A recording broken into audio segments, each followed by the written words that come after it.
Hello friends, Sindhu Bhairavi சீரியல்ல என்ன நடக்குதுன்னு பார்க்கலாம் வாங்க. வீடியோவை ஸ்கிப் பண்ணாமல் கடைசி வரைக்கும் பாருங்கள். சிந்துவையுமே இப்போ ஜெயிலில் போட்டுடுறாங்க. சிந்து ரொம்பவே பயப்படுறாங்க. அதே சமயம் இங்கே இந்த ஸ்னேகாவோட அப்பா வந்து போலீஸ்க்கு கால் பண்ணி அந்த சிந்துவையுமே அடிங்க அப்படின்னு சொல்லி சொல்கிறாங்க. இப்போ போலீஸ் வந்து லேடிஸ் போலீஸை அனுப்பி அவங்க அதாவது சிந்துவை வந்து பயங்கரமாக அடி பொழக்க சொல்கிறாங்க. அடிக்கவும் செய்கிறாங்க. சிந்து பயத்தில் பயங்கரமாக கத்தி கத்தி அழுகுறாங்க. அவங்க அந்த அளவுக்கு அடிக்கவும் செய்கிறாங்க. இப்போது இதெல்லாம் பார்த்துக்கிட்டு இருந்த அன்னபூர்ணிக்கு பயங்கரமாக கோவம் வருது. இன்ஸ்பெக்டர் கிட்ட போயிட்டு, சார் நீங்கள் பண்ணிக்கிட்டு இருக்கிறது எதுவுமே சரியில்லை, நீங்கள் ரொம்ப ஓவராக போய்கிட்டு இருக்கீங்க, நீங்கள் அரசாங்க வேலையில் இருந்தீங்க அப்படின்னா நீங்கள் நினச்சது எல்லாமே பண்ணணுன்றதெல்லாம் கிடையாது. சட்டப்படி நீங்கள் என்ன பண்ணணுமோ அதை பண்ணுங்கள். சிவா மேலேயும் சிந்து மேலேயும் எந்த தப்புமே இல்லை. தப்பு இருக்கா இல்லையான்னு சொல்லிட்டு நீங்கள் ஆராய்ச்சி பண்ணிட்டதுக்கு அப்புறம் தானே நீங்கள் தண்டனையே கொடுக்கணும். இப்போ எதுவுமே நிரூபணம் ஆகலை. கோர்ட்டுக்குமே இன்னும் நம்ம போகவே இல்லை. கோர்ட்டில் ஏதாவது தீர்ப்பு சொன்னதுக்கு அப்புறம் தானே நீங்கள் அடிக்க செய்யணும். அது மட்டும் இல்லாமல் என் பிள்ளை மேலேயும் மருமக மேலேயும் எந்த ஒரு தப்பும் இல்லை. இப்படி மாட்டை போட்டு அடிக்கிற மாதிரி அடிச்சுக்கிட்டு இருக்கீங்க. நீங்கள் ஓவராக பண்ணிக்கிட்டு இருக்கீங்க.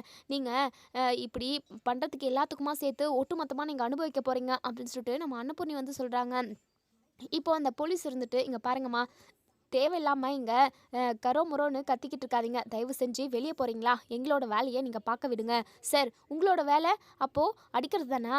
உண்மை எதுன்னு சொல்லிட்டு கண்டுபிடிக்க மாட்டீங்க. என்ன நடந்ததுன்னு சொல்லிட்டு விசாரிக்க மாட்டீங்க. டைரெக்டாக போட்டு அடிப்பீங்க. இங்கே பாருங்கள் சார், நீங்கள் சட்டத்தை மீறி தான் பண்ணிக்கிட்டு இருக்கீங்க அப்படின்னு சொல்லிட்டு, சட்டமால எங்களுக்கு தெரியும், நீங்கள் போங்கம்மா அப்படின்னு சொல்லிட்டு, கான்ஸ்டபிள் இவங்க எல்லாருமே வெளியே அனுப்புங்க அப்படின்னு சொல்லிட்டு, இப்போது இங்கே கான்ஸ்டபிள்ஸ் வந்து இங்கே அன்னபூர்ணி, நம்ம ஆறுமுகம், பைரவி இவங்க எல்லாரையுமே வெளியே அனுப்பிடுறாங்க. இப்போ அன்னபூர்ணி இருந்துட்டு, டே ஆறுமுகம் ஏதாவது பண்ணுடா, சிந்துவை போட்டு அப்படி அடிக்கிறாங்க, சிவாவை ஏற்கனவே அடித்து வச்சுருக்காங்க, இவங்கள யாரையுமே நம்ம சும்மா விடவே கூடாதுடா ஆறுமுகம், என்னடா பண்ணுறது இப்போது, எப்படியாவது அவங்க 2 பேரையுமே வெளியே கொண்டு வந்துடணுமே, பாவம் பிள்ளைங்க ஜெயிலுக்குள்ளே ரொம்ப கஷ்டப்படுறாங்க. இந்த இன்ஸ்பெக்டருமே சரியான அதாவது ஒரு மார்க்கமான ஆளாட்டுங்குது. என்ன ஏதுன்னு சொல்லிட்டு விசாரிக்காமவே அவங்க பாட்டுக்கு போட்டு அடி வெளுத்து வாங்கிக்கிட்டு இருக்காங்க. பாவம் சிந்து ரொம்பவே பயந்து போயிருக்கா. அது மட்டும் இல்லாமல் அவளால் அடியெல்லாம் தாங்கிக்க முடியாதுடா, எப்படியாவது ஏதாவது ஒன்று பண்ணுடா, நம்ம லாயர்கிட்ட பேசிடா அப்படின்னு சொல்லிட்டு நம்ம அன்னபூர்ணி ரொம்பவே துடிக்கிறாங்க.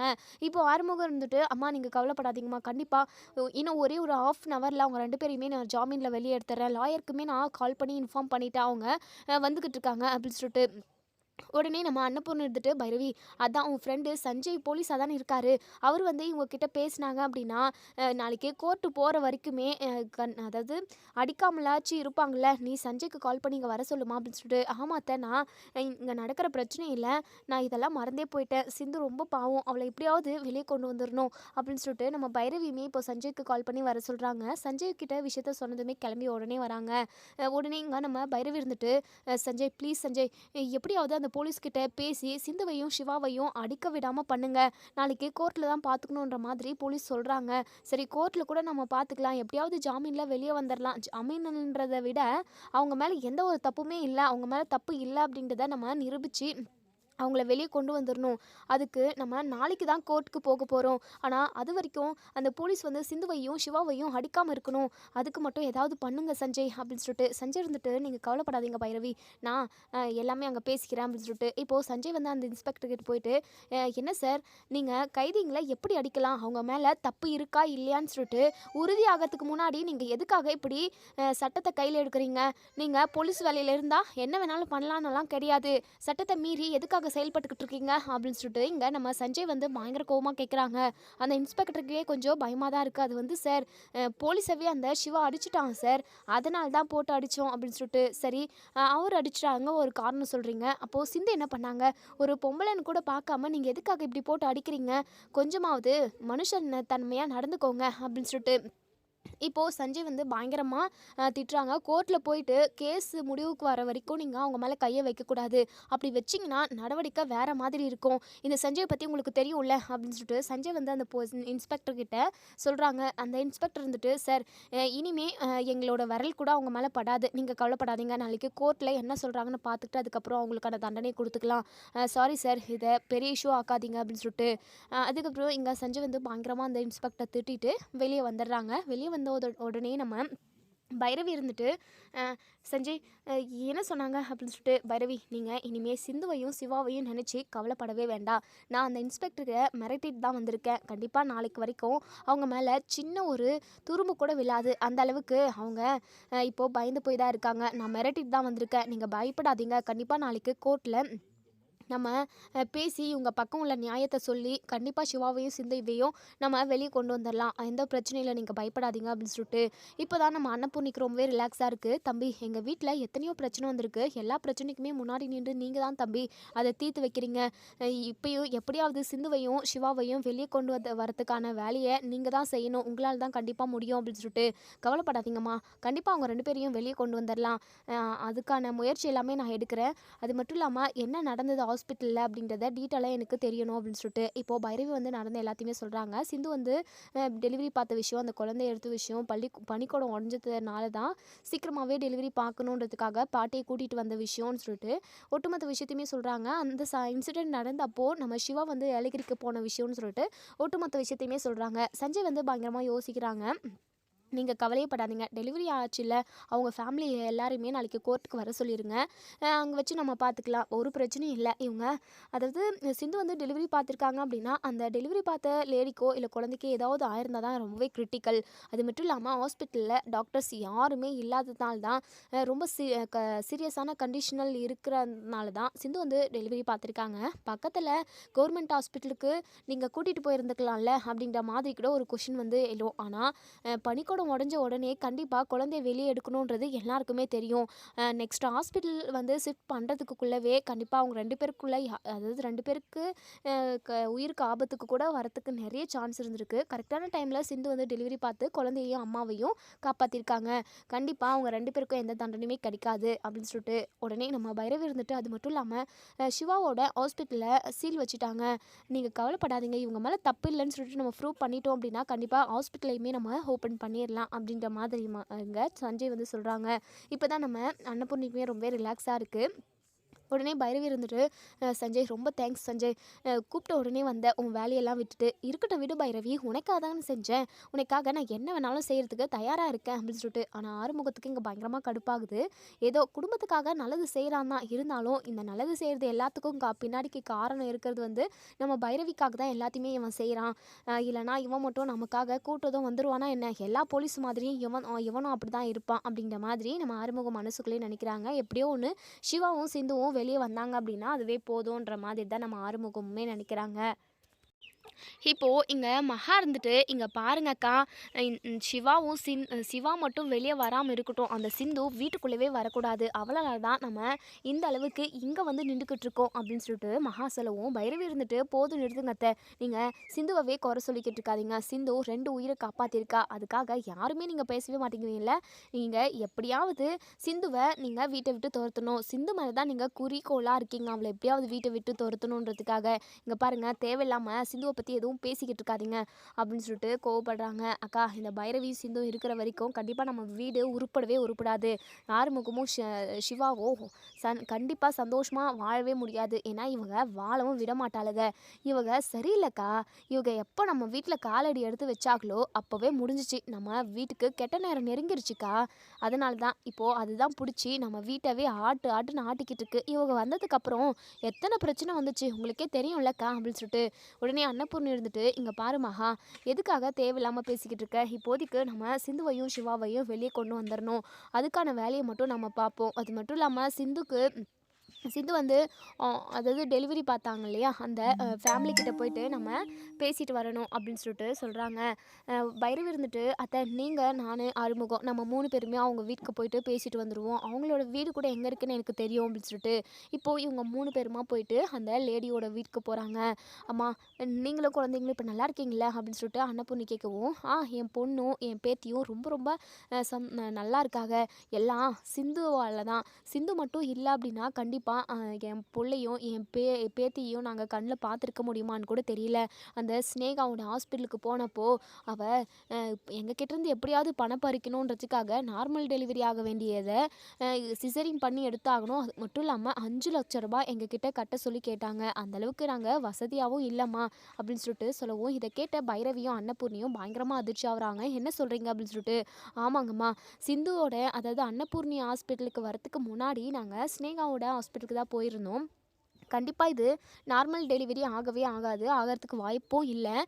சீக்கிரமாக இப்போது குழந்தைய வெளியே எடுத்தாகணும். நீங்கள் 5 லட்ச ரூபா இதுக்கு கட்டி ஆகணும். அது மட்டும் இல்லாமல் அட்வான்ஸாக 1 லட்சம் கட்டினா மட்டும்தான் நீங்கள் உங்கள் பொண்ணுக்கு டெலிவரி பார்க்க முடியும் அப்படின்னு சொல்லிட்டு கட்டன் ரேட்டாக சொல்லிட்டாங்க. நாங்களும் எத்தனையோ டைம் சொன்னோம். சிவா டாக்டர் இந்த ஹாஸ்பிட்டலில் இருக்கிறப்போ அதாவது நாங்கள் செக்கப் வந்தப்போ கூட டெலிவரி இலவசமாக பார்க்குறோம் அப்படின்ற மாதிரி தான் அவர் சொன்னார். அதனால தான் நாங்கள் இந்த ஹாஸ்பிட்டல் வந்தோம். இல்லைனா நாங்கள் வேறு ஹாஸ்பிட்டல் போயிருப்போம்.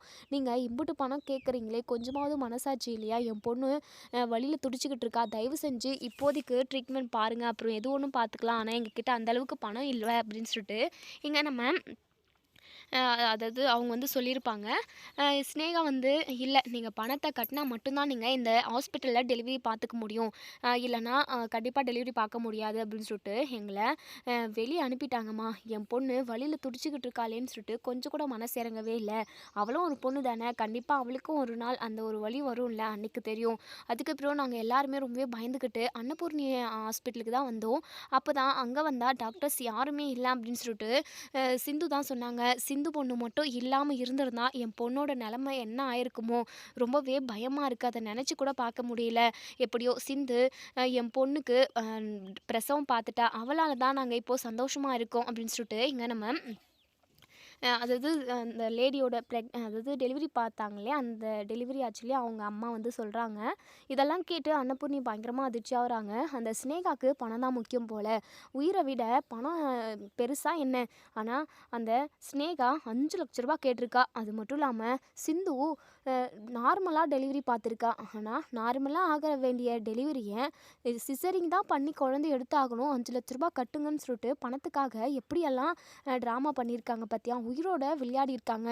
அவங்களுக்கெல்லாம் ஹாஸ்பிட்டலில் ஒரு கேடு, அவங்களுக்கு ஹாஸ்பிட்டலெல்லாம் இருக்கவே கூடாது. சிவாவோட ஹாஸ்பிட்டலில் சீல் வச்சுட்டாங்க. ஆனால் அவங்க அதாவது நேர்மையாக இருந்தாவே எப்போவுமே நமக்கு தானே ஏதாவது ஒரு கஷ்டம் வந்துக்கிட்டே இருக்கும். அந்த மாதிரி தான் கெட்டவங்க இப்போ வரைக்குமே நல்லா தான் வாழ்ந்துக்கிட்டு இருக்காங்க. அந்த ஸ்னேகாக்கிட்டேயும் அவங்க அப்பங்கிட்டேயும் அந்த ஹாஸ்பிட்டல் இருக்கவே கூடாது. கண்டிப்பாக நிறைய பேர் அவங்களால பாதிக்கப்படுவாங்க. சிவா ஒரு நல்ல எண்ணத்தோட ஹாஸ்பிட்டல் தொடங்கினா, அவன் வசதியே இல்லாதவங்களுக்கு இலவசமாக ட்ரீட்மெண்ட் பார்க்கணும், நிறைய பேர் அவனால் பயனடையணும்னு சொல்லிட்டு அவன் அந்த ஹாஸ்பிட்டலை ஓப்பன் பண்ணான். ஆனால் இந்த ஸ்னேகாவும் அவங்க அப்பாவும் சேர்ந்து தான் ஏதோ ஒரு தில்லுமுள்ளு வேலை காட்டியிருக்காங்க. அவங்க தான் கம்ப்ளைண்ட் பண்ணியிருப்பாங்கன்னு எனக்கு தோணுது அப்படின்னு சொல்லிட்டு நம்ம அன்னபூர்ணி சொல்கிறாங்க. ஆமாத்த, கண்டிப்பாக நீங்கள் சொல்கிறது தான் உண்மையாக இருக்கும் அப்படின்னு சொல்லிட்டு இவங்க 2 பேரும் பேசிக்கிட்டு இருக்கவும், அந்த லேடி இருந்துட்டு என்னம்மா சொல்கிறீங்க, சிவாவோட ஹாஸ்பிட்டலுக்கு சீல் வச்சுட்டாங்களா அப்படின்னு சொல்லிட்டு. ஆமாம்மா அப்படின்னு சொல்லிட்டு நடந்த எல்லாத்தையுமே சொல்கிறாங்க. அது மட்டும் இல்லாமல் டெலிவரி பார்த்ததுக்காக டாக்டர் இல்லாமல் டெலிவரி பார்த்ததுக்காக சிந்துவும் சிவாவும் இப்போது ஜெயிலில் இருக்காங்க. அந்த ஹாஸ்பிட்டலுக்குமே சீல் வச்சுட்டாங்க அப்படின்னு சொல்கிறாங்க. இதை கேட்ட அந்த அவங்க அதாவது அந்த குழந்த பிறந்துச்சு இல்லையா, அவங்க ஃபேமிலி ரொம்பவே ஃபீல் பண்ணுறாங்க. என்னம்மா இப்படி சொல்கிறீங்களே, சிந்து இல்லைன்னா நாங்கள் இன்றைக்கி இல்லை, அந்த பொண்ணு இப்போது எங்களால் தண்டனை அனுபவிச்சுக்கிட்டு இருக்கு. ஐயோ, என்ன பண்ணுறதுனே தெரியல. இங்கே பாருங்கம்மா, நீங்கள் தான் எங்களுக்கு உதவி செய்யணும். ஸ்னேகாவோட ஹாஸ்பிட்டலுக்கு போன விஷயம்னு பனிக்கூடம் உடஞ்சி ரொம்பவே கிரிட்டிக்கலான கண்டிஷனில் உங்கள் பொண்ணு இருந்தப்போ, சிந்து டாக்டர்ஸ் யாருமே இல்லாமல் தவிச்சப்போ ஒரு பாட்டி கூட்டிகிட்டு சிந்து டெலிவரி பார்த்துருக்கா. பார்த்து உங்கள் பொண்ணையும் உங்கள் பேத்தையும் காப்பாற்றிருக்கா. அதனால் நீங்கள் அவளுக்கு ஒரு உதவி செய்ய முடியுமா அப்படின்னு சொல்லிட்டு. கண்டிப்பாம்மா, சிந்துக்காகவும் சிவாக்காகவும் நாங்கள் அந்த ஹாஸ்பிட்டலுக்காக என்ன செய்யணும்னு சொல்லுங்கள், கண்டிப்பாக நாங்கள் செய்கிறோம் அப்படின்னு சொல்லிட்டு நீங்கள் நடந்த எல்லாத்தையுமே நீங்கள் அதாவது நீதிபதி கிட்ட சொன்னீங்க அப்படின்னா கண்டிப்பாக சிவாவும் சிந்துவும் வெளியே வந்துடுவாங்க. அதே சமயம் அந்த ஹாஸ்பிட்டலுமே கண்டிப்பாக ரீஓப்பன் பண்ணணும். உங்களை மாதிரி வசதி இல்லாதவங்களுக்கு இலவசமாக ட்ரீட்மெண்ட் பார்க்கணுன்றது தான் என் பையனோட கனவு, லட்சியம் எல்லாமே. என்னுடைய பையனோட கனவு அதாவது நிறைவேறணும். அவன் நிறைய ஏழை எளிய மக்களுக்கு இலவசமாக மருத்துவம் பார்க்கணும். அதுதான் என்னுடைய ஆசையுமே, அவனோட ஆசையுமே அதுதான். நீங்கள் சாட்சி சொன்னீங்க அப்படின்னா கண்டிப்பாக சிவாவும் சிந்துவும் வெளியே வரத்துக்கு நிறைய வாய்ப்பு இருக்குது அப்படின்னு சொல்லிட்டு அன்னபூர்ணி சொல்கிறாங்க. கண்டிப்பாம்மா நாங்கள் வந்து சொல்கிறோம். கண்டிப்பாக சிவாக்காகவும் சிந்துக்காகவும் நாங்கள் வந்து சாட்சி நடந்த உண்மை எல்லாத்தையுமே சொல்கிறோம். அது மட்டும் இல்லாமல் அவங்க 2 பேரும் வெளியே இருக்கணும். உள்ளே இருக்க வேண்டிய ஆளுங்க அந்த ஸ்னேகாவும் ஸ்னேகாவோட அப்பாவும் தான் அப்படின்னு சொல்லிட்டு அந்த லேடி சொல்கிறாங்க. நீங்கள் சொல்கிறதும் கரெக்டு தாம்மா. இப்போதைக்கு சிவாவையும் சிந்துவையும் எப்படியாவது வெளியே கொண்டு வந்துட்டோம் அப்படின்னா நம்ம நடக்க வேண்டியது எல்லாமே அப்புறம் பார்த்துக்கலாம் அப்படின்னு சொல்லிட்டு இப்போது அந்த லேடி குடும்பத்தில் உள்ள எல்லாருமே வரேன்னு சொல்லிட்டாங்க. இப்போ அன்னபூர்ணியும் பைரவி ஆறுமுகம் இவங்க 3 பேருமே இப்போ வீட்டுக்கு போகிறாங்க. வீட்டுக்கு போனதுமே இங்கே நம்ம பைரவி வந்து காஃபி கொண்டு வந்து அன்னபூர்ணிக்கு கொடுக்குறாங்க. அன்னபூர்ணி இருந்துட்டு எனக்கு எதுவுமே வேண்டாம் பைரவி, எனக்கு மனசுக்கு ரொம்ப வருத்தமாக இருக்குது. சிந்துவையும் சிவாவையும் எப்படியாவது வெளியே கொண்டு வந்துடணும். அவங்க வெளியே வந்து நம்ம வீட்டுக்குள்ளே வந்தால் மட்டும்தான் நான் சாப்பாடே சாப்பிடுவேன். டீ காஃபின்னு எனக்கு எதுவுமே வேண்டாம் பைரவி அப்படின்னு சொல்லிட்டு. என்னத்தை நீங்கள் காலையிலேருந்து எதுவுமே சாப்பிடல. காலையில் சிந்து வந்து அப்போ தான் சொல்கிறா, அப்போ தான் நீங்கள் சாப்பிட்லான்னு வந்தீங்க. சிந்து சொன்னதுமே எல்லாருமே நம்ம ஓடி போலீஸ் ஸ்டேஷனுக்கு போயிட்டோம். அப்பத்துலேருந்து இப்போ வரைக்கும் நீங்கள் பச்சை தண்ணி கூட குடிக்கல. நாளைக்கு ஈவினிங் வரைக்கும் உங்களால் பசியோடு இருக்க முடியுமா அத்தை? தயவு செஞ்சு இந்த டீயாவது குடிங்க அத்தை, ப்ளீஸ் அத்தை அப்படின்னு சொல்லிட்டு. இல்லை பைரவி, கண்டிப்பாக என்னால் குடிக்க முடியாது. சிவாவை நான் என் கண்ணால் பார்க்கணும்.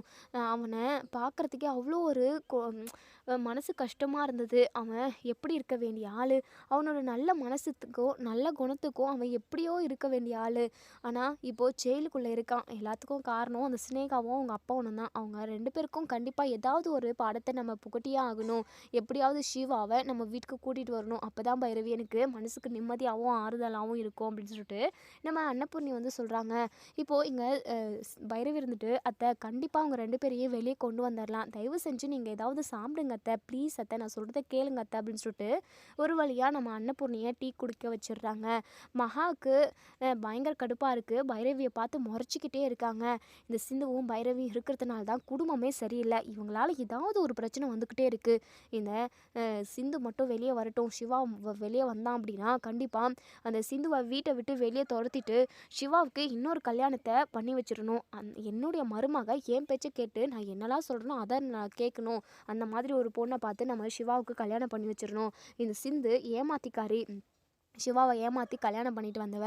இந்த மாதிரி ஆட்களெல்லாம் வீட்டுக்குள்ளே வச்சுக்கிட்டே இருக்கக்கூடாது. கண்டிப்பாக அந்த சிந்துவை எப்பாடுபட்டாவது அவளை வீட்டை விட்டு துரத்தணும் அப்படின்னு சொல்லிட்டு இங்கே இசைக்கிட்ட மகா வந்து சொல்லிக்கிட்டு இருக்காங்க. இசைக்கியுமே இங்கே பாருங்கக்கா, நீங்கள் எல்லாம் பிளான் எல்லாம் சூப்பராக தான் பண்ணுறீங்க. ஆனால் அதை எக்ஸிக்யூட் பண்ணுறதுக்கு தான் உங்களால் முடியறதில்ல. அதை வந்து எப்படியாவது துள்ளாக நம்மளோட பிளானை உடச்சி போட்டுடுறாங்க அந்த சிந்துவும் பைரவியும். எப்போ தான் நீங்கள் அவங்கள வெளியே அனுப்புவீங்களோ அப்படின்னு சொல்லிட்டு. கண்டிப்பாக அனுப்புவோண்டா.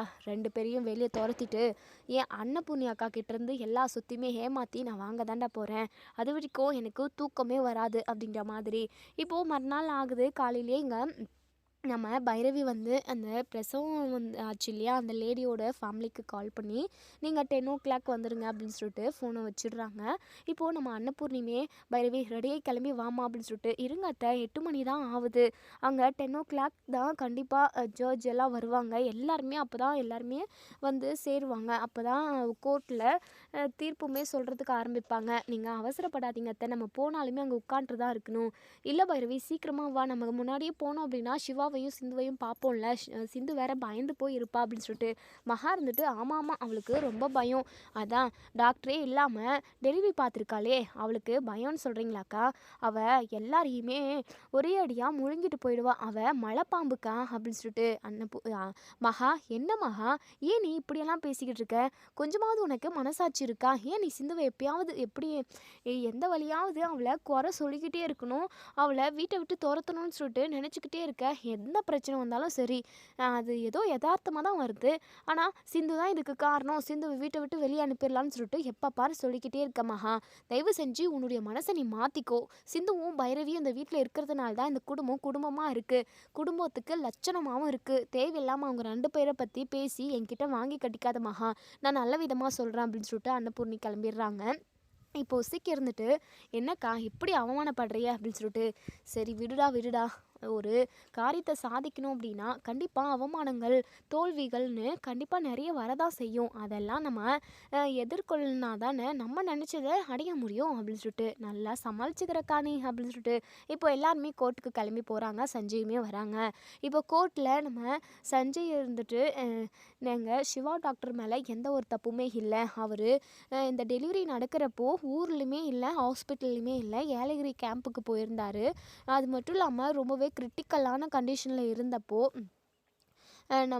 அது ஒரு பாட்டிமாவை கூட்டிகிட்டு வந்து சிந்து தான் டெலிவரி பார்த்துருக்காங்க.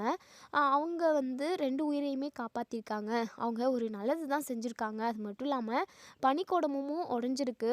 பனிக்கூடம் உடஞ்ச அடுத்த செகண்டே குழந்தைய வந்து நம்ம வெளியே எடுத்துடணும் கொஞ்ச நேரத்துக்குள்ளே. அதை தான் சிந்துவுமே செஞ்சு அந்த 2 உயிரையுமே காப்பாற்றிருக்காங்க. அதுக்காக இவங்களுக்கு தண்டனை கொடுத்தது மிகப்பெரிய தப்பு ஜட்ஜ் ஐயா. தயவு செஞ்சு இவங்க 2 பேரையுமே வெளியே அனுப்பி விட்டுருங்க அப்படின்ற மாதிரி சொல்கிறாங்க. உடனே நீதிபதி இருந்துட்டு, என்ன சார் நீங்களே இப்படி பேசுகிறீங்க? என்ன இவங்க நல்லது செஞ்சுருக்காங்களா? டாக்டரே இல்லாமல் ட்ரீட்மெண்ட் பார்க்கவே கூடாது. அப்படி ஏதோ ஒன்று குழந்தைக்கு ஆயிருந்தா என்ன பண்ணியிருக்க முடியும்? ஏதோ அவங்களோட நல்ல நேரம். குழந்தைக்கோ தாய்க்கோ எதுவுமே ஆகலை.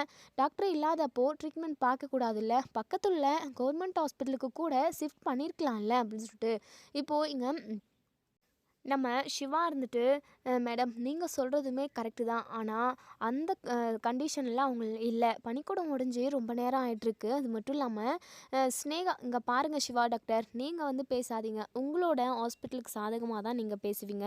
உங்கள் சைடு ஏதாவது ஐ விட்னஸ் இருக்கா? ஆதாரபூர்வமாக யாராவது பேசுகிறதுக்கு ஆள் இருக்காங்களா அப்படின்னு சொல்லிட்டு ஜட்ஜ் வந்து கேட்கவும், உடனே இங்கே நம்ம சஞ்சய் இருந்துட்டு இருக்காங்க அப்படின்னு சொல்லிட்டு டெலிவரி ஆச்சு இல்லையா, அந்த லேடியோட ஃபேமிலியில் உள்ள எல்லாருமே வந்திருக்காங்க. அந்த லேடி வந்து சொல்கிறாங்க, அம்மா மேடம் இந்த சிந்து மட்டும் இல்லாமல் இருந்திருந்தா அவ்வளோதான். என் பொண்ணுக்கு அதாவது என் பொண்ணும் எங்கள் பொண்ணோட குழந்தையும் உயிரோடு வந்திருக்குமா என்னன்னு கூட தெரியல. ஏன்னா அந்த அளவுக்கு வழியில் என் பொண்ணு துடிச்சிக்கிட்டு இருந்தா. ஸ்னேகாவோட ஹாஸ்பிட்டலுக்கு போன விஷயம், ஸ்னேகா சொன்ன விஷயம்னு சொல்லிட்டு எல்லாத்தையுமே ஒட்டு மொத்தமாக சிந்து டெலிவரி பார்த்த வரைக்கும், அதாவது டாக்டர் இல்லாமல் சிந்து ரொம்பவே கஷ்டப்பட்ட விஷயம், பாட்டிம்மாவை கூட்டிகிட்டு வந்ததுன்னு சொல்லிட்டு எல்லாமே லைனாக ஒன்று விடாமல் சொல்கிறாங்க. இந்த ஸ்னேகாவும் அவங்க அப்பாவும் வச்சுக்கிட்டு இருக்க ஹாஸ்பிட்டலுக்கு தான் நீங்கள் சீல் வைக்கணும்.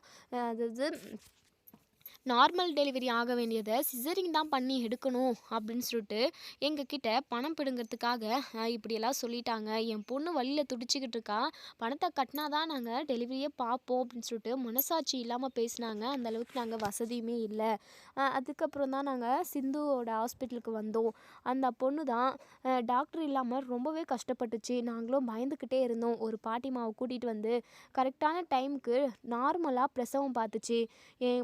என் பேத்தியும் என் பொண்ணும் ரொம்ப ஆரோக்கியமாக சந்தோஷமாக இருக்காங்க மேடம். எங்களுக்கு இப்போ தான் ரொம்ப நிம்மதியாக இருக்குது.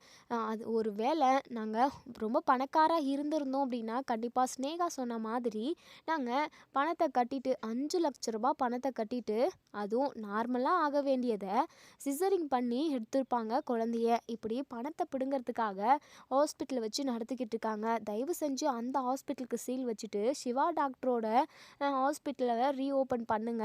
அதுதான் கரெக்டாக இருக்கும். சிவா டாக்டரோட லட்சியமே என்ன அப்படின்னா வசதியே இல்லாத நிறைய ஏழை எளிய மக்களுக்கு இலவசமாக மருத்துவம் பார்க்கணும் அப்படின்றது தான். அவங்கள மாதிரி ஒரு நல்ல மனுஷங்க இந்த ஊரில் எங்கேயோ ஒருத்தவங்க தான். எங்கேயோ ஒருத்தவங்கன்னு கூட சொல்ல முடியாது, இதோ 1000ல் ஒருத்தவங்க கூட சொல்லலாம் இந்த சிவா டாக்டரை. இவரை மாதிரி ஆளுங்க இருக்கிறதுனால வசதியே இல்லாதவங்க நிறைய பேர் பயனடைவாங்க. தயவு செஞ்சு கொஞ்சம் யோசித்து நல்ல ஒரு தீர்ப்பை சொல்லுங்கள். சிந்து மேலேயும் சிவா டாக்டர் மேலேயும் எந்த ஒரு தப்பும் இல்லை அப்படின்னு சொல்லிட்டு இங்கே அந்த லேடியோட ஃபேமிலியில் உள்ள எல்லாருமே சொல்கிறாங்க. இதை கேட்ட ஜட்ஜுமே இப்போது எழுதிக்கிறாங்க. இப்போது இங்கே ஸ்னேகாவும் அவங்க அப்பாவுமே வந்திருப்பாங்க. என்ன டேட் என்னென்னமோ நடக்குது, ஒரு வேளை கேஸு நம்ம பக்கம் திரும்பிடுமோ அப்படின்னு சொல்லிட்டு ஸ்னேகா வந்து சொல்கிறாங்க. இப்போது ஜட்ஜ் இருந்துட்டு தீர்ப்பை எழுதிடுறாங்க. நார்மல் டெலிவரி ஆக வேண்டிய அதுவே இப்போது இந்த ஸ்னேகா சிசரிங் பண்ணி தான் எடுக்கணும் அப்படின்னு சொல்லிட்டு ஸ்னேகா டாக்டர் சொல்லியிருக்காங்க. பணத்துக்காக ஆசைப்பட்டு இப்படியும் ஒரு டாக்டர் இருக்காங்களா அப்படின்றத நினச்சாவே உடம்பெல்லாம் கூசுது. ஸ்னேகாவோட ஹாஸ்பிட்டலுக்கு சீல் வைக்கணும். சிவாவோட ஹாஸ்பிட்டலை ரீஓப்பன் பண்ணுறதுக்காக நான் பர்மிஷன் கொடுக்குறேன் அப்படின்னு சொல்லி சொல்கிறாங்க. சிந்து மேலேயும் எந்த தப்பும் இல்லை. ஆனால் இனிமே டாக்டர்ஸ் இல்லாமல் ட்ரீட்மெண்ட் நடக்கவே கூடாது அப்படின்றத நான் உறுதியாக சொல்கிறேன். 2 உசிரையும் தக்க சமயத்தில் காப்பாற்றினதுக்காக சிந்துவையுமே நான் ரிலீஸ் பண்ண சொல்கிறேன். சிவாவும் சிந்துவும் வெளியே போகலாம். இது ஸ்னேகாவும் அவங்க அப்பாவும் ஜெயிலுக்குள்ளே போடுங்க அப்படிங்கிற மாதிரி ஒரு தீர்ப்பை சொல்கிறாங்க. இப்போது நம்ம சிந்துக்கு ரொம்பவே சந்தோஷமாக இருக்குது. ஸ்னேகாவுக்கு பயங்கர அதிர்ச்சி. இப்படி நடக்கும், கேஸ் நம்ம மேலே திரும்பும்னு சொல்லிட்டு கொஞ்சம் கூட அவங்க எதிர்பார்த்துருக்கவே மாட்டாங்க. இப்போது ஸ்னேகா இருந்துட்டு, டேட் என்ன டேட் இது அப்படின்னு சொல்லிட்டு, இருமா ஸ்னேகா நம்ம பார்த்துப்போம், நம்மக்கிட்ட தான் கோடிக்கணக்கான பணம் இருக்குல்ல, பணத்தை நம்ம அள்ளி வீசணும் அப்படின்னா இதெல்லாம் சுக்கு நூறாக உடஞ்சி போயிடும், நீ கவலைப்படாதம்மா பார்த்துக்கலாம் விடு அப்படின்னு சொல்லிட்டு ரிலாக்ஸாக சொல்கிறாங்க. ஆனால் ஸ்னேகாவுக்கு பயமாக தான் இருக்குது. இன்னொரு சைடு இப்போது நம்ம சிவா, அன்னபூர்ணி, சிந்து எல்லாருமே வீட்டுக்கு போயிடுறாங்க. சிவாவை பயங்கரமாக அடிச்சிருக்காங்க. அவங்க கையிலலாம் கட்டு போட்டு ஹாஸ்பிட்டலுக்கு போயிட்டு தான் வராங்க. கட்டெல்லாம் போட்டிருக்கு, தலையில் அங்கே இங்கேன்னு காயமே நம்ம சிவாவுக்கு. இப்போது நம்ம அன்னபூர்ணி இருந்துட்டு, சிந்து நீ போயிட்டு சிவாவுக்கு ஒத்தடம் கொடுமா, அது மட்டும் இல்லாமல் அவன் ஒழுங்காக சாப்பிட்ருக்க கூட மாட்டான், நீ அவனை சாப்பிட வைமா சிந்து அப்படின்னு சொல்லிட்டு, சரிங்க அத்தை அப்படின்னு சொல்லிட்டு நம்ம சிவாவை தாங்கி பிடிச்சிக்கிட்டே கூட்டிகிட்டு போகிறாங்க. நடக்கக்கூட முடியல நம்ம சிவாவுக்கு. அந்த அளவுக்கு போலீஸ் எல்லாமே போட்டு பயங்கரமாக அடிச்சிருக்காங்க. இந்த ஸ்னேகாவோட அப்பா சொல்லி தான் சிவாவை அடித்தது.